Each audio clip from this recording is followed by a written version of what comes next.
my dear students. My name is Suman Chaudhary and from today I am going to start your online biology classes due to COVID-19. I hope you all are fit and healthy at your homes.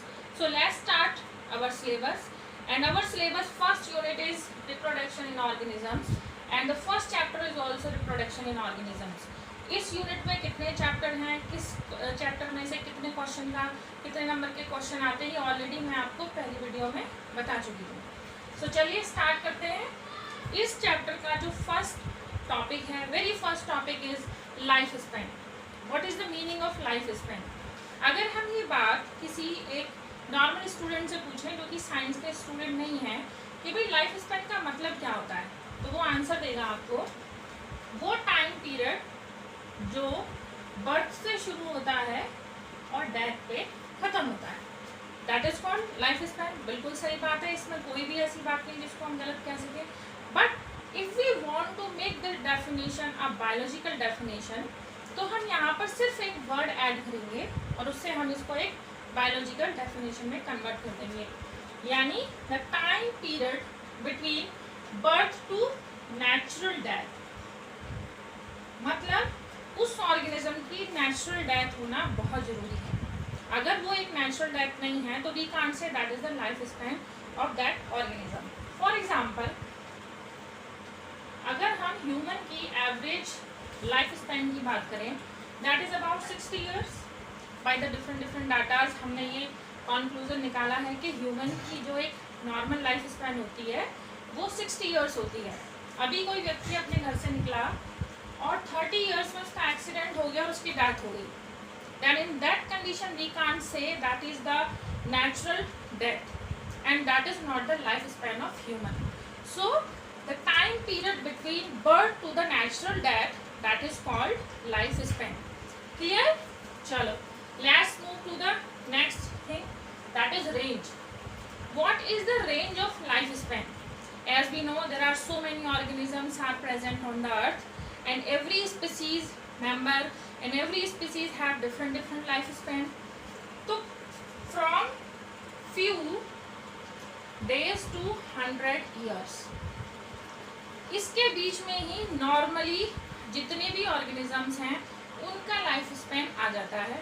More than that भी हो सकता है, but all and all we are taking the normal range. Next है, हम NCERT को discuss करेंगे line to line, word to word, because exam में जितने भी क्वेश्चन आते हैं they are belonging to the NCERT. So NCERT में एक लाइन गिवन है, there is no correlation of organism with their NCERT only, because from the NCERT book the maximum board questions are come. In NCERT, one line is given. They are saying lifespan of an organism is not correlated with their size. इस बात का मतलब ये है कि किसी भी organism का जो लाइफ स्पैन होता है उसका उनके साइज के साथ कोई लेना देना नहीं है. इस बात को हम एक एग्जांपल से प्रूव कर सकते हैं. जैसे पैरट और क्रो हैं, both are belonging to the Aves class, दोनों बर्ड हैं और आई थिंक दोनों की जो मॉर्फोलॉजी है वो भी सेम है. We are not talking about the colour दोनों का डिफरेंट है. क्रो है, उसका जो लाइफ स्पैन है वो 15 ईयर्स है and the parrot has the huge life span that is 140 years. So now we can prove by this example the life span of an organism is not correlated with their sizes. Here I am just mentioning some life span और organisms. This is also given in NCERT, but कुछ के नाम उन्होंने life span उन्होंने दिए हैं और कुछ के लाइफ स्पैन उन्होंने नहीं दिए हैं. So now I am just completing this table और आप लोग भी इसको कंप्लीट कर लीजिएगा.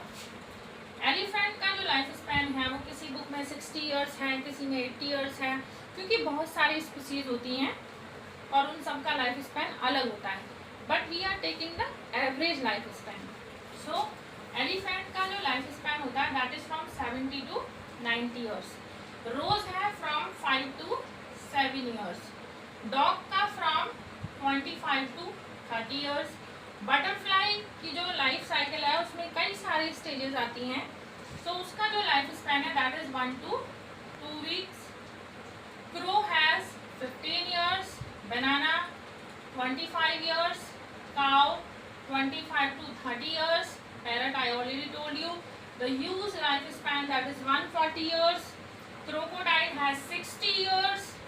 Horse again 60 years. Fruit fly 1 to 2 weeks. Rice is a seasonal crop, यानी कि जो सीजनल क्रॉप्स होते हैं उनके लाइफ स्पैन अलग होते हैं. सो राइस 5 to 6 months. टोटोइज का लाइफ स्पैन बहुत ज़्यादा है, that is from 100 to 150 years. And banyan tree, this is not banyan, this is banyan tree, which has huge lifespan from 200 to 30 years. So now this is the table of lifespan with their organism name. So please you complete it. अब देखिए मैंने आपको range बताई थी life span की, from few days to 100 years. Most of the organism life span is come between this range.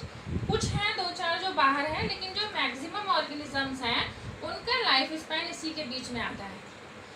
Let's move to the next topic, that is they are called no organism is immortal. This line is also belonging to the NCERT students. ये क्या कह रहे हैं कि कोई भी organism अमर नहीं है, इमोर्टल नहीं है. मतलब who have birth on this earth, one day definitely that organism is going to the death. सही बात है, जिसने जन्म लिया है उसकी मृत्यु निश्चित है. This is the universal truth. लेकिन हमने कुछ ऐसे ऑर्गेनिजम्स भी पढ़े हैं जिनको कि हम इमोर्टल की कैटेगरी में रखते हैं. जैसे अगर मैं किसी एक ऑर्गेनिज्म का नाम लूँ तो वो है अमीबा, राइट? यस और no? Okay. So now I can prove the amoeba is not in the category of an organism. यानी कि अमीबा वो ऑर्गेनिज्म है, जैसे कि ये एक अमीबा है. अब अमीबा में रिप्रोडक्शन कैसे होता है? अमीबा की जो ये सेल है या ये जो पेरेंटल बॉडी है, it going two divided into 2 daughter cells. Yes और नो? यानी कि दिस अमीबा और this organism is divided into 2 daughter cells. यानी इसके पास जो भी कुछ था वो 2 पार्ट में डिवाइड हो गया. तो ये कहाँ गया? ये तो गायब हो गया ना. यानी कि जब किसी ऑर्गेनिज्म की मॉर्फोलॉजिकल आइडेंटिटी ही नहीं है तो how can we say that organism took birth on the earth? नहीं कह सकते ना. अगेन यहाँ पर भी ऐसे ही होगा, ये फिर से 2 पार्ट में डिवाइड हो जाएंगे और ये यहाँ से गायब हो जाएंगे. तो कहने का मतलब इनकी अपनी कोई भी मॉर्फोलॉजिकल आइडेंटिटी नहीं है. एक के बन जाने के बाद पहले के अस्तित्व की कोई भी संभावना यहाँ पर नहीं है. इसीलिए हम इनको जन्म और मृत्यु से परे देखते हैं. Okay student, so now let's next topic is continuity. Continuity का मतलब होता है किसी चीज का लगातार आगे बढ़ते रहना, राइट? कंटिन्यूटी. अब भाई हमने अपने चैप्टर का नाम लिया था रिप्रोडक्शन इन ऑर्गेनिज्म, लेकिन अभी तक हमने कहीं भी रिप्रोडक्शन का नाम नहीं लिया, लेकिन अब हम उसका नाम लेंगे. तो continuity is directly related to the reproduction. यानी कि रिप्रोडक्शन की डेफिनेशन क्या बनी? Reproduction is a biological process by which the new organisms are formed who are similar to their parents. यानी कि continuity of life आई कि नहीं आई? फॉर एग्जाम्पल भाई हम कहते हैं कि हमारी अर्थ पर 1000 years back there was a human. Suppose इस ह्यूमन की जो लाइफ थी वो 100 years थी. अब ये 1000 साल पहले अर्थ पर था, लेकिन अब ये नहीं. तो कहने का मतलब ऐसा क्या हुआ कि ये ह्यूमन 1000 साल पहले भी था, 5000 साल पहले भी था और अभी भी है.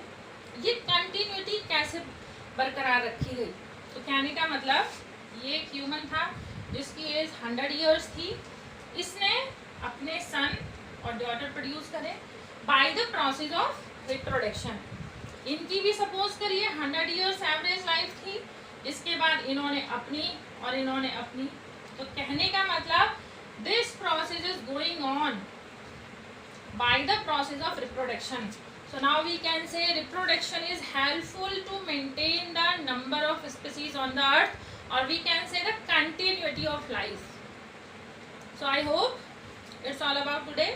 From next lecture I will going to discuss about the reproduction, types of reproduction. So thank you so much.